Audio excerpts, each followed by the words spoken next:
আল্লাহ বলেছেন নিশ্চিতভাবে মুমিনরা সফল। যদিও আমরা দেখি পৃথিবীর কোথাও মুসলমানদের জন্য সুসংবাদ নাই।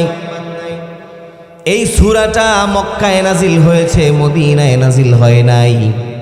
অর্থাৎ কথাগুলো বুঝে থাকলে বলতে হবে বিশ্বনবী মদিনায় প্রেসিডেন্ট হয়েছেন না মক্কায়। মদিনায় প্রেসিডেন্ট হয়েছেন, অর্থাৎ বিশ্বনবীর মাক্কি জীবন ছিল অত্যন্ত বাধা বিপত্তির মুখোমুখি, জঞ্জা বিক্ষুব্ধ, টালমাটাল।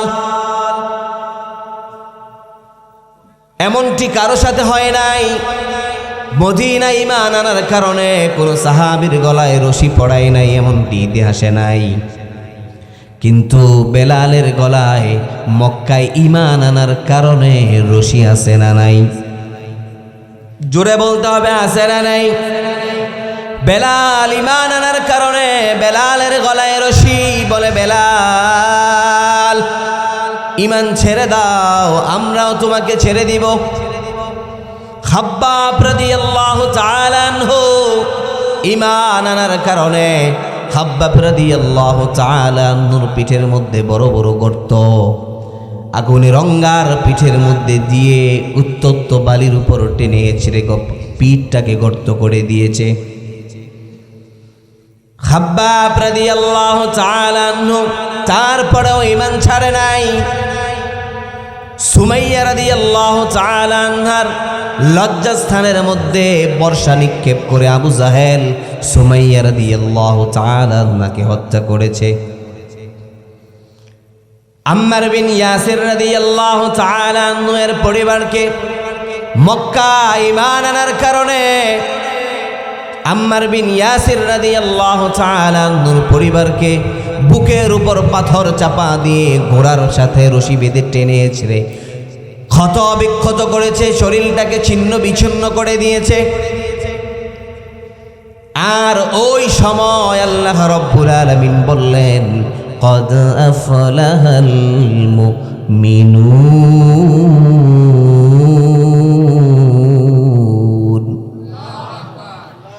ওই সময় আল্লাহ বললেন قد أفلح المؤمنون, মুমিনরা সফল। কিন্তু আমরা যে ব্যাখ্যা দিলাম এটা কি সফলতার ব্যাখ্যা না ব্যর্থতার ব্যাখ্যা? তাহলে আল্লাহ যে বললেন মুমিনরা সফল, এই মায়ের খাওয়ার নাম বুঝি সফলতা? মুসলমান ভাইরা আমার, আজকেও গোটা পৃথিবীতে মুসলমান নির্যাতিত, নিপীড়িত, মুসলমান সংখ্যাগরিষ্ঠ, মুসলমান সংখ্যালঘু। Chechnya, Bosnia, Chechnya, Somalia, Kashmir, Algeria, ফিলিস্তিন, ভারতের গুজরাট, পাশের রাষ্ট্র মায়ানমার, সব জায়গায় মুসলমান আজ নির্যাতনের শিকার। শুধু এতটুকুই নয়, ইরাককে পারমাণু অস্ত্রের ছোতা ধরে গোড়া ইরাকটাকে আমেরিকা মেসাকার করে দিয়েছে। তেল সমৃদ্ধ দেশ ছিল ইরাক, ইরাকটাকে লন্ডভন্ড করে দিয়েছে, তছনছ করে দিয়েছে। কিন্তু যুদ্ধ শেষ করার পর পরমাণু অস্ত্র পাইছে কয়টা? একটাও না। মুসলমান ভাইরা আমার, আফগানিস্তানে হত্যা করলো, লক্ষ লক্ষ মুসলমান হত্যা করলো। আফগানিস্তানের মুসলমানদেরকে জঙ্গি নাটকের মাধ্যমে জঙ্গি সাজানো হলো। কিন্তু যেই বুশ এই ইরাক ধ্বংস করলো, আফগানিস্তান ধ্বংস করলো, ওই বুশ এখনো বেঁচে আছে না নাই? এখনো বেঁচে আছে। কিন্তু বুশের বিচার করলো কে? পৃথিবীর কোথাও যদি একটা হিন্দু মারা যায়, বৌদ্ধ আক্রান্ত হয়, খ্রিস্টান ক্ষতিগ্রস্ত হয়, খ্রিস্টান, বৌদ্ধ, ইহুদিদের পক্ষে বিভিন্ন জাতিসংঘ, ইউনাইটেড নেশন, বিভিন্ন সংস্থা আছে না নাই? একজন ইহুদি যদি মারা যায়, ইহুদিদের পক্ষে বিবৃতি দেওয়ার লোক আছে না নাই? কিন্তু পৃথিবীর দিকে দিকে মুসলমান মার খাচ্ছে, মুসলমান সহায় সম্বল হারাচ্ছে, মুসলমান মারলে বুঝি বিচার লাগে না? মুসলমান ভাইরা আমার, ভারতের গুজরাটে তখনকার মুখ্যমন্ত্রী ছিল বর্তমান ভারতের প্রধানমন্ত্রী নরেন্দ্র মোদী। গুদুরা রেল স্টেশনে মুসলমানদেরকে কেরোসিন ঢেলে ঢেলে হত্যা করেছে। কেরোসিন ঢেলে ঢেলে হত্যা করেছে। ওই মোদির বিচার করলো কে? আমার তো মনে হয় মোদি মুসলমান হত্যার উপহার স্বরূপ আজকে ভারতের প্রধানমন্ত্রী। চিল্লায় বলেন ঠিক কিনা? মুসলমান ভাইরা আমার, পাশের রাষ্ট্র মায়ানমার 13 লক্ষ মুসলমান শহীদ করলো। 13 লক্ষ মুসলমান বাংলাদেশে রোহিঙ্গা উদ্বস্ত হয়ে এসেছে। অথচ গৌতম বুদ্ধের মহাবাণী জীব হত্যা মহাপাপ, তারা তাদের বিভিন্ন ওয়াল রাইটিং এর মধ্যে লেখে, পত্রপত্রিকায় লেখে জীব হত্যা মহাপাপ। কিন্তু মায়ানমারে মুসলমানের বুক ফেলে কলিজা বের করলো। তাহলে ঘটনা কি এমন হলো নাকি যে মুসলমান আজ জীবের কাতারেও পড়ে না? মুসলমান ভাইরা আমার, কথাগুলো গভীর মনোযোগ দিয়ে বুঝতে হবে। আমরা এতক্ষণ যাবৎ যা কিছু ব্যাখ্যা করলাম সব তো মুসলমানের ব্যর্থতা। মুসলমান মার খায়, তারপর আল্লাহ কেন বললেন কদ আফলাহাল মুমিনুন? কোরআন কি একটা জমানার জন্য খাস নাকি? কোরআন কোন কালের জন্য খাস নয়। আল্লাহ তাআলা যেমন চিরঞ্জীব, তার কালামুল্লাহ, তার কিতাবুল্লাহ তেমন চিরঞ্জীব। চিল্লায় বলেন ঠিক কিনা? আল্লাহ তাআলা যে কোরআন নাজিল করেছেন এর বিধানগুলো কিয়ামত পর্যন্ত বলবৎ থাকবে। চিল্লায় বলেন ঠিক কিনা? তো আল্লাহ যে কোরআনে বললেন কদ আফলাহাল মুমিনুন, মুমিনরা সফল। কই আমরা তো দেখি মুসলমান মার খায়। মুসলমান কেমনে সফল? মুসলমান ভাইরা আমার, আমরা আমাদের মানদণ্ড অনুযায়ী যদি সমাজের কারো টাকা পয়সা হয়, ক্ষমতা হয়, তাহলে আমরা তাকে সফল মনে করি। চিল্লা বলতে হবে ঠিক কিনা? এজন্য ওমর ফারুক রাদিয়াল্লাহু তাআলা আনহু বলেন, তোমরা যদি ক্ষমতার মানদণ্ডে কাউকে সফল মনে করতে চাও, তাহলে আমি অর্ধদাহানের বাদশা উমর রাদিয়াল্লাহু তাআলা আনহু বললাম, তোমরা ফালয়ানজুর ইলা ফিরাউন, ফিরাউনের দিকে তাকাও, তাহলে দেখবে কত ক্ষমতা থাকার পরেও আল্লাহ তাআলা তাকে নীল নদে চুবিয়ে মেরেছে। মুসলমান ভাইরা আমার, উমর রাদিয়াল্লাহু তাআলা আনহু বললেন ফালয়ানজুর ইলা কারুন, যদি তোমরা সম্পত্তির বিবেচনায়, সম্পত্তির মানদণ্ডে কারুনকে, যদি তোমরা সম্পত্তির মানদণ্ডে কাউকে সফল মনে করতে চাও, তাহলে তোমরা কারুনের দিকে তাকাও। আল্লাহ তাআলা কারুনের ব্যাপারে কোরআনুল কারীমের 28 নম্বর সূরা, সূরা কসসের 76 নম্বর আয়াতে আল্লাহ রাব্বুল আলামিন জানিয়ে দিলেন, ওয়া আতাইনাহু মিনাল কুনুজ।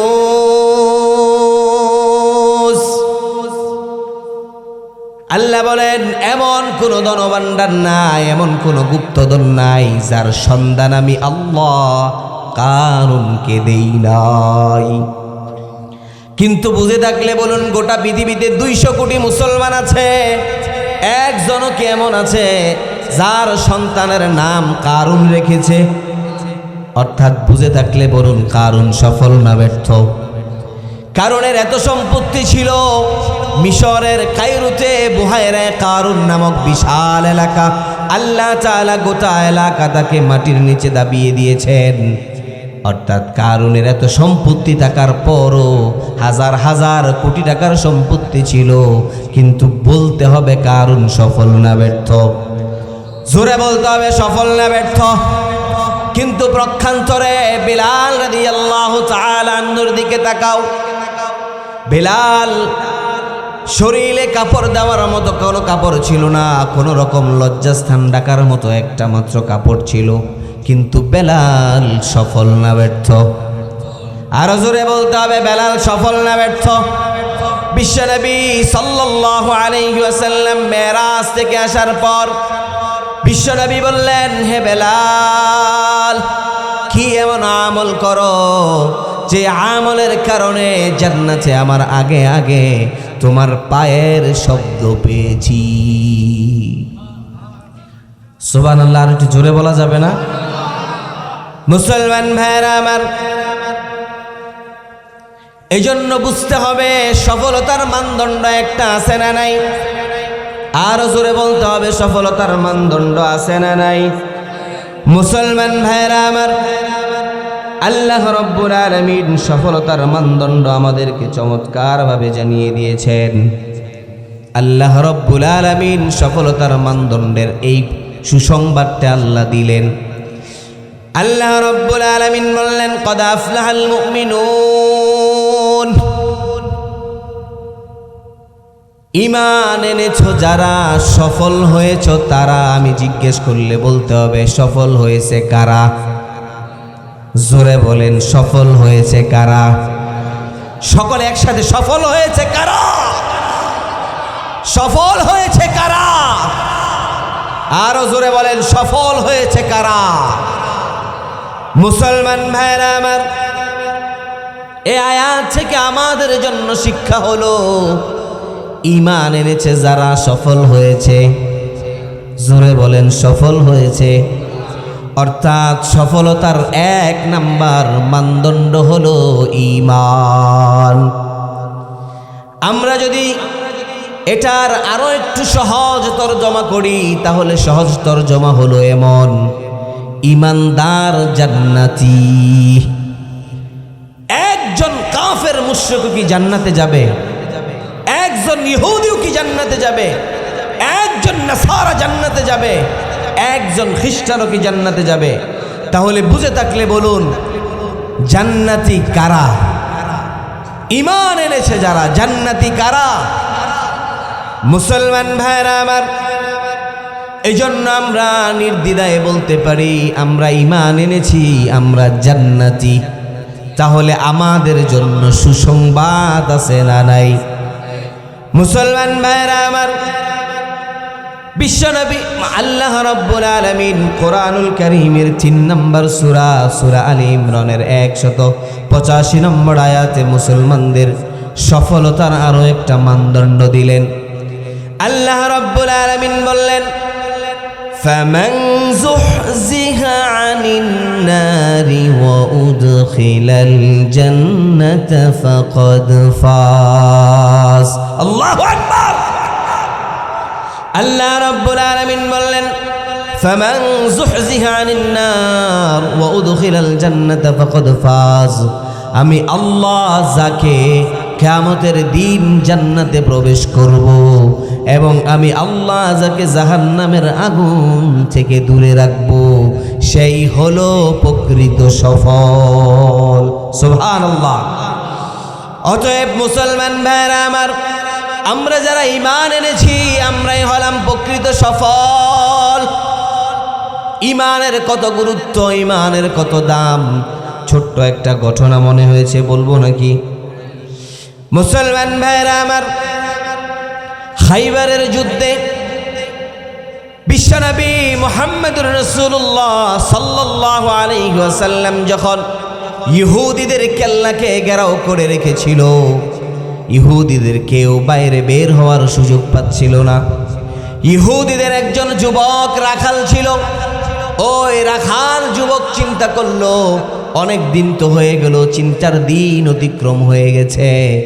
এখন যদি এই বকরিগুলোকে খাবার না দেই তাহলে বকরিগুলো হয়তো ইন্তেকাল করবে।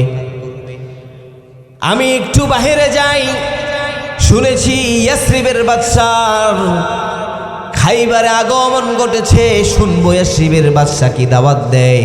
ভালো লাগলে মেনে নিব, না হলে তো একটু বাদশা দেখা হবে। ওই যুবক জীবনে কোনোদিন বাদশা দেখে নাই।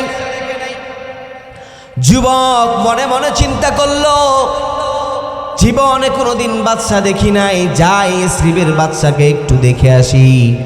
সেই ইয়াসরিবের বাদশাকে দেখার জন্য ওই খাইবারের ময়দানে অবতীর্ণ হলো।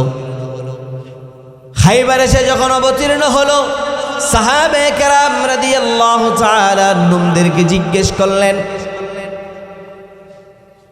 তোমাদের মধ্যে ইয়াসরিবের বাদশাকে? একজন সাহাবী বিশ্বনবী সাল্লাল্লাহু আলাইহি ওয়াসাল্লামের তাবু দেখিয়ে দিলেন। ওই যুবক মনে মনে চিন্তা করেছিল, যেহেতু ইয়াসরিবের বাদশা, তার তাবুর সামনে দামি দামি পর্দা ঝোলানো থাকবে, দামি সুন্দরী সুন্দরী কৃতদাসীগুলো থাকবে, বাহাদুর প্রহরী থাকবে। কিন্তু সে যখন তাবুর দিকে লক্ষ্য করলো, সে দেখলো মামুলি একটা খেজুর গাছের ডালার তাবু। তার মনের মধ্যে আরো কৌতূহল জেগে গেল।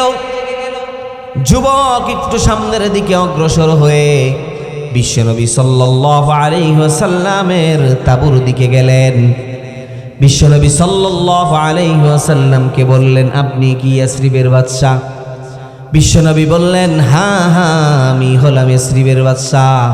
বিশ্বনবী সাল্লাল্লাহু আলাইহি ওয়াসাল্লামের কাছে জানতে চাইলেন, আপনার পয়গম কি? আপনি কি দাওয়াত নিয়ে এসেছেন? বিশ্বনবী সাল্লাল্লাহু আলাইহি ওয়াসাল্লাম বললেন, আমার দাওয়াত একটা, সকলেই এক বাক্যে মাবুদ হিসাবে একজনকে মানবে। তিনি কে? জোরে বলেন, তিনি কে? মুসলমান ভাইরা আমার, ওই রাখাল যুবক জানতে চাইল, যদি আমি মুসলমান হই, আপনার কালিমার দাওয়াত গ্রহণ করি, তাহলে আমার লাভ কি? বিশ্বনবী বললেন, তাহলে তুমি মুসলমানদের সমান অধিকার পাবে। বিশ্বনবী সাল্লাল্লাহু আলাইহি ওয়াসাল্লাম বললেন, তুমি মুসলমানদের সমান অধিকার পাবে এবং আমি তোমাকে বুকে জড়িয়ে নিব।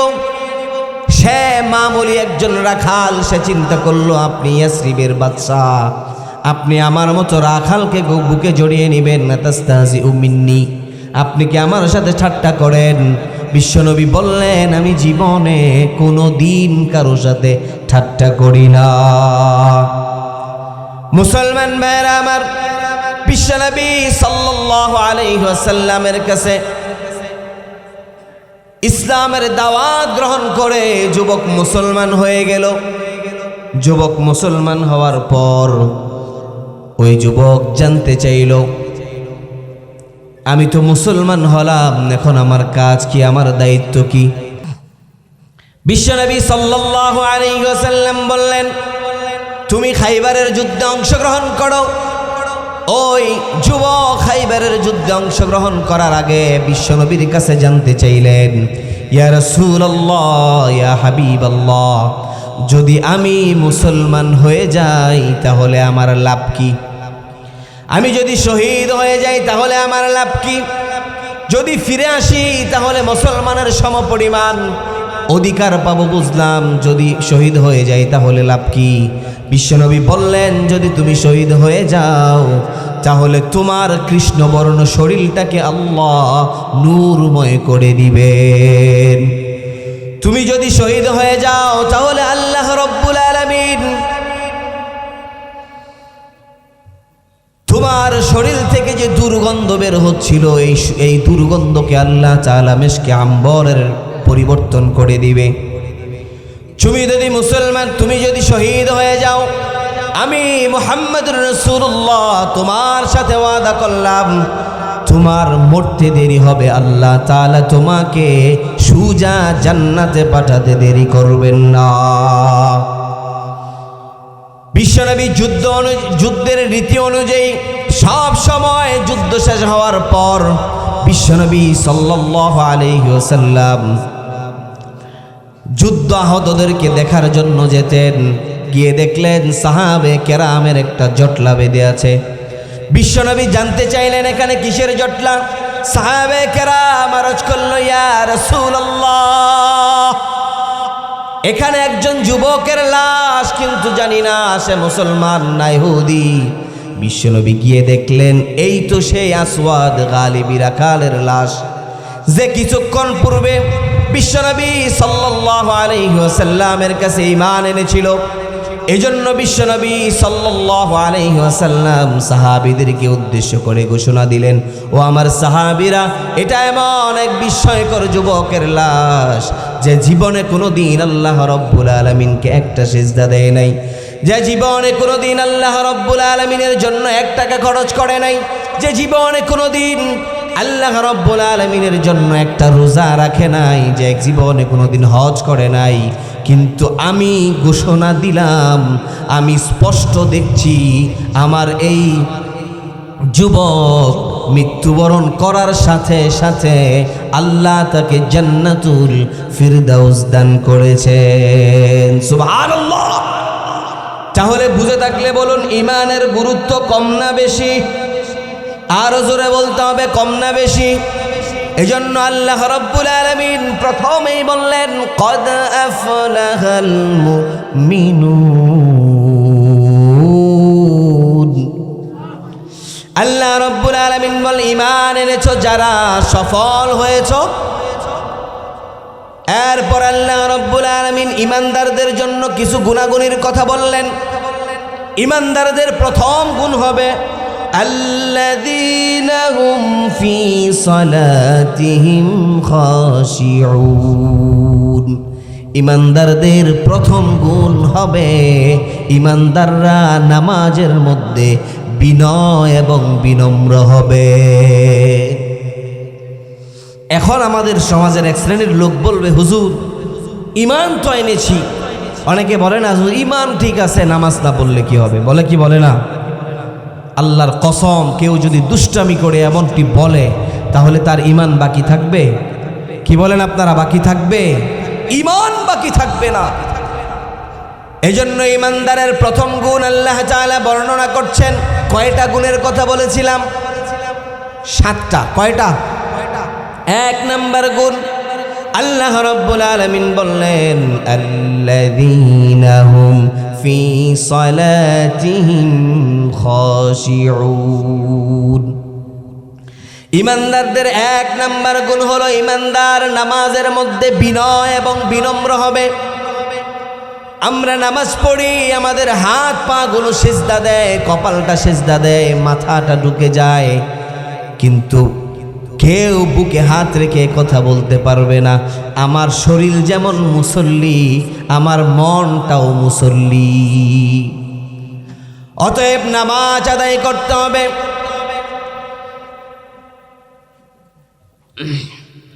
মুসলমান ভাইরা আমার শরীর যেমন নামাজ আদায় করে, আমার মনটাকেও নামাজি বানানোর দরকার আছে না নাই? মেহরবানি করে উঠাউঠি না করে, আপনাদের ভালো না লাগলে আমি অল্পতে এই 1টা 2টা আলোচনা করে শেষ করে দিব, কিন্তু মোনাজাত পর্যন্ত থাকবেন তো ইনশাআল্লাহ? কে উঠাউঠি না করি, কোরআনের মজমা, এখান থেকে যদি উঠাউঠি করেন তাহলে এটার পরিবেশটা নষ্ট হয়ে যায়। মুসলমান ভাইরা আমার, আল্লাহ রাব্বুল আলামিন ঈমানদারদের 1 নাম্বার গুণের কথা বললেন, নামাজের মধ্যে তারা বিনয় এবং বিনম্র হবে। বিশ্বনবী সাল্লাল্লাহু আলাইহি ওয়াসাল্লাম বললেন, আস-সালাতু ইমাদুদ্দিন।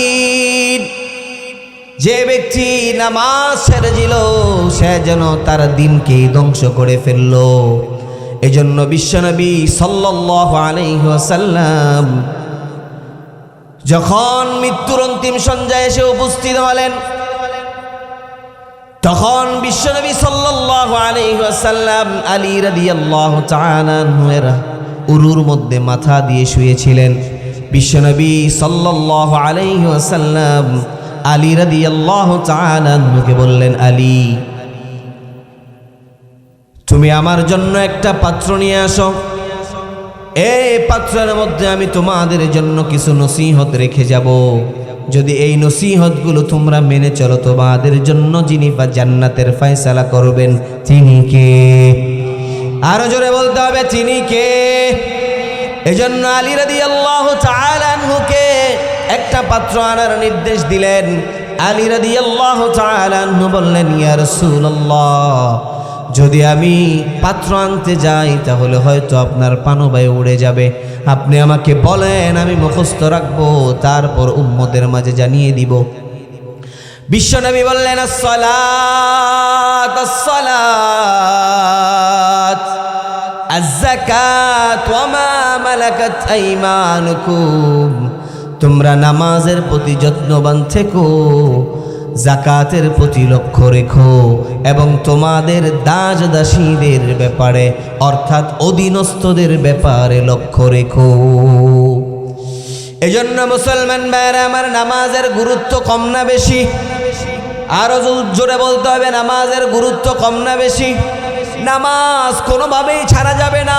বিশ্বনবী সাল্লাল্লাহু আলাইহি ওয়াসাল্লাম বললেন, মান নামা সালাতান আও নাসিয়াহা ফালইউসাল্লিহা ইযা যাকারাহা। যদি কোনো ব্যক্তির ঘুমের কারণে নামাজ ছুটে যায় বা নামাজের কথা ভুলে যায়, তার জন্য উচিত হলো ফালইউসাল্লিহা ইযা যাকারাহা, সে যেন নামাজের কথা স্মরণ হওয়ার সাথে সাথে নামাজ আদায় করে নেয়। মুসলমান ভাইরা আমার, বিশ্বনবী নামাজের মধ্যে মনোযোগায়ন বৃদ্ধি করার জন্য 5টা টিপস দিয়েছেন। বলবো 5টা? কয়টা? এই 5টা বলে ইনশাল্লাহ আলোচনা শেষ করে দিব, কিন্তু আর কেউ উঠেন না মেহরবানি করে। মুসলমান ভাইরা আমার, বিশ্বনবী সাল্লাল্লাহু আলাইহি ওয়াসাল্লাম বললেন, নামাজের মধ্যে মনোযোগায়ন বৃদ্ধি করার জন্য প্রথম নাম্বার টিপস হলো সল্লু সলাতান মুয়াজ্জিয়ান। তুমি এমন ভাবে প্রত্যেকটা নামাজ আদায় করো যেন এটা জীবনের শেষ নামাজ আদায় করছো। এখন ধরেন ঘড়িতে 11টা বাজে, আপনাকে বলা হলো 1 ঘন্টা পরে আজরাইল আসবে, আপনার জান কবজ করা হবে, আপনার আর 1 ঘন্টা জীবনের হায়াত বাকি আছে। এই 1 ঘন্টা আপনি যেমন করে নামাজ আদায় করবেন, এই 1 ঘন্টা নামাজ যেমনভাবে আপনি আদায় করবেন, এই নামাজের সাথে জীবনের অন্য কোনো নামাজের মিল থাকবে নাকি? এটা হবে আপনার জীবনের শ্রেষ্ঠ নামাজ। কারণ আপনি জানেন আজকের পর আর কোনো দিন আল্লাহ রব্বুল আলামিনকে সিজদা দেওয়ার সুযোগ আপনার হবে। ওই দিন আপনি এত চমৎকার ভাবে ওযু করবেন, ওই দিন আপনি এত চমৎকার ভাবে ভালো কাপড় চোপড় পরে নামাজে দাঁড়াবেন, এত চমৎকার ভাবে তিলাওয়াত করবেন, এত চমৎকার রুকু সিজদা করবেন, জীবনে আর কোনো দিন এত সুন্দর নামাজ আপনি আদায় করেন নাই। ঠিক কিনা? এজন্য বিশ্বনবী সাল্লাল্লাহু আলাইহি ওয়াসাল্লাম বলেছেন, সল্লু সলাতান মুয়াজ্জিয়ান। যখন তোমরা নামাজে দাঁড়াও তখন তোমরা এমনভাবে নামাজ পড়ো যেন এটা জীবনের শেষ সিজদা দিচ্ছ।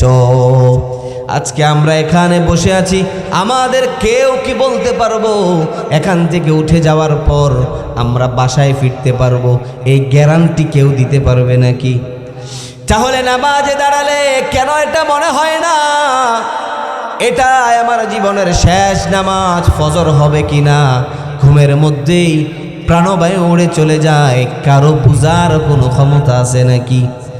এজন্য বিশ্বনবী বললেন, সল্লু সলাতান মুয়াজ্জিয়ান, নামাজ সুন্দরভাবে আদায় করো, জীবনের শেষ নামাজ মনে করে আদায় করো। দ্বিতীয় নাম্বার টিপস হলো তাজিলুল আরকান। নামাজের যে ফরজ সুন্নত বিধানগুলো আছে, রুকু সেজদা, এগুলো সঠিক মতো আদায় করা, তাড়াহুড়া না করা। বিশ্বনবীর সাহাবী নামাজ মসজিদে নববীতে নামাজ আদায় করলেন। নামাজ আদায় করার পর বিশ্বনবী সাল্লাল্লাহু আলাইহি ওয়াসাল্লাম তাকে দেখে বললেন, সল্লি ফাইন্নাকা লাম তুসল্লি। তুমি নামাজ আদায় করো, তোমার নামাজ আদায় হয় নাই।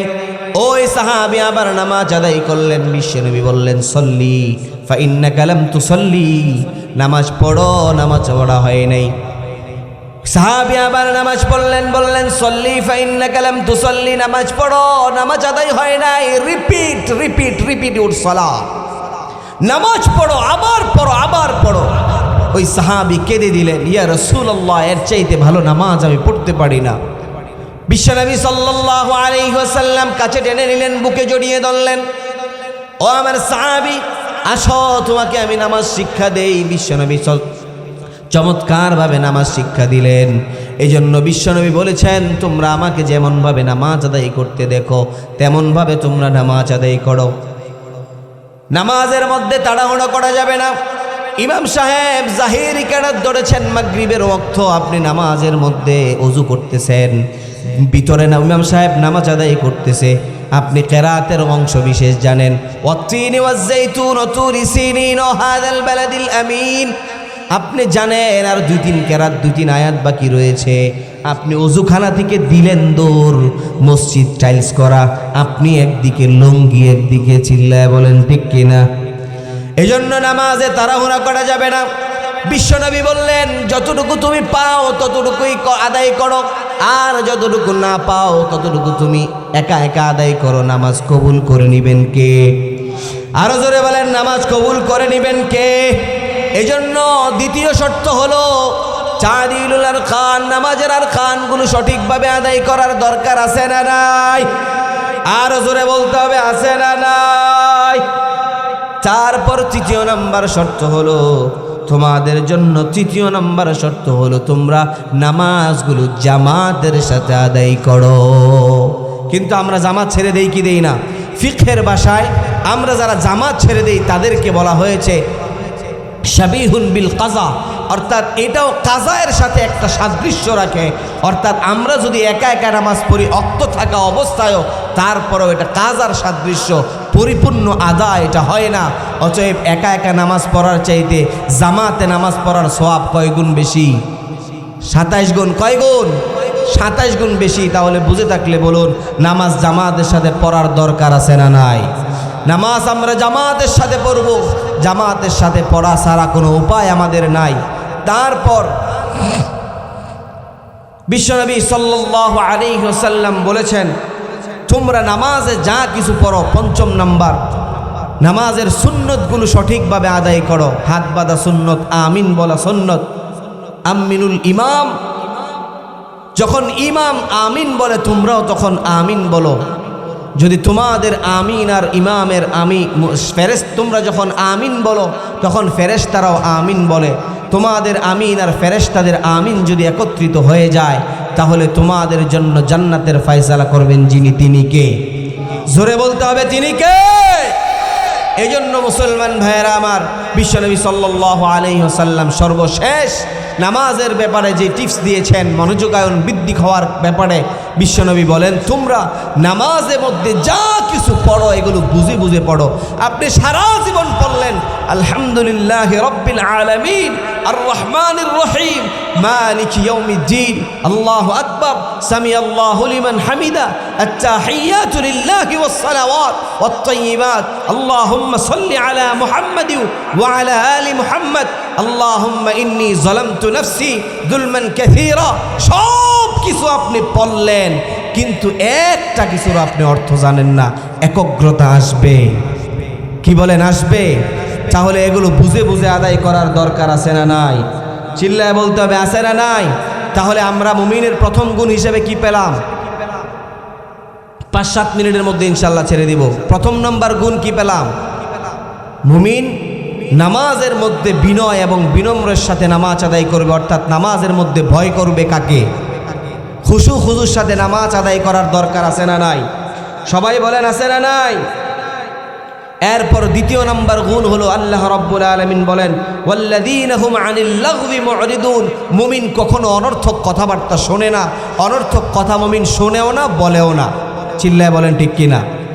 এরপর বিশ্বনবী সাল্লাল্লাহু আলাইহি ওয়াসাল্লাম বলেছেন, আল্লাহ রাব্বুল আলামিন নবী করিম সাল্লাল্লাহু আলাইহি ওয়াসাল্লামের মাধ্যমে মুমিনের তৃতীয় নম্বর গুণের ব্যাপারে বলেছেন, ওয়াল্লাযীনা হুম লিয-যাকাতি ফাঈলুন, মুমিন আল্লাহ তাআলা যাদেরকে টাকা পয়সা দিয়েছেন তারা যাকাত দিবে। কি দিবে? সবাই বলেন না, কি দিবে? আল্লাহ তাআলা মুমিনদের গুণাবলীর আলোচনা করতে গিয়ে 4 নাম্বার মুমিনের যে গুণাবলীর কথা বলেছেন সেটা হলো ওয়াল্লাযীনা হুম লিফুরুজিহিম হাফিজুন, লজ্জাস্থানের হেফাজতের কথা আল্লাহ তাআলা বলেছেন। আজকে আমার সাথে কথা বলতে হবে, আমাদের সমাজে দর্শনের এমন কোন উপাদান কি বাকি আছে যেটা আমাদের সমাজে নাই? দর্শনের গোটা উপাদান আমাদের সমাজে বিদ্যমান, আর রাষ্ট্রীয়ভাবে আমাদেরকে স্লোগান দেওয়া হয় দর্শন বন্ধ করতে হবে। অতএব দর্শনের প্রথম স্টেপ হলো নজরের হেফাজত করা। প্রথমেই কি কেউ অপকর্মে লিপ্ত হয়? কি বলেন আপনারা? প্রথমেই কেউ অপকর্মে লিপ্ত হয় না। প্রথমেই চোখে চোখ আছে না নাই, তারপরে কাছে আসা আছে না নাই, তারপরে গায়ে স্পর্শ আছে না নাই, তারপরে মানুষ তার লজ্জাস্থানের হেফাজতের কথা ভুলে যায়, দর্শনে লিপ্ত হয়। চিল্লায় বলেন ঠিক কিনা?